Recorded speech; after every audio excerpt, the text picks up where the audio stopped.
It's kind of like a logical disconnect between the stories, the competing stories that your team is using to attack President Trump. On the one hand, you're saying that the countries are really angry and they're going to have to retaliate. On the other hand, you're saying that consumers are going to bear the costs and it's going to drive inflation up. But if U.S. consumers are bearing the costs, there's no reason for the countries to be angry.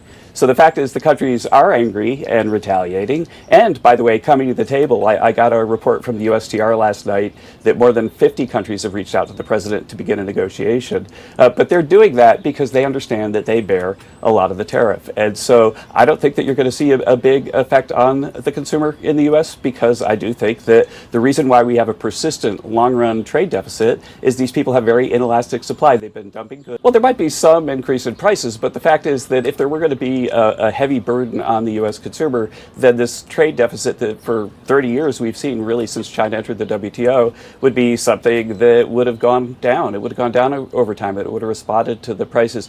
The bottom line is that China entered the WTO in 2000. In the 15 years that followed, real incomes declined about $1,200 cumulatively over that time. And so if cheap goods were the answer, if cheap goods were going to make Americans' real wages, real welfare better off, then real incomes would have gone up over that time. Instead, they went down because wages went down more than prices went down. So we got the cheap goods at the grocery store, but then we had fewer jobs. And that's why President Obama and Chuck Schumer and Nancy Pelosi and President Trump have come out saying we've got to come up with a better policy, a policy that treats our workers fairly compared to everybody else. And now President Trump, true to his word, just like he promised during the campaign, just like he put into his campaign platform, he's delivering on his word. Not trying to take the market, he's trying to deliver for American workers. And I mean, what would you have him do? Again, real wages down 15 years in a row under the previous policy, and that's why Americans voted for him. They brought him in to turn the economy around for the American worker, and that's what he's focused on.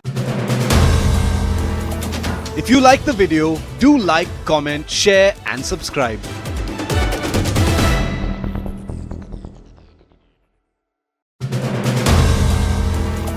If you like the video, do like, comment, share and subscribe.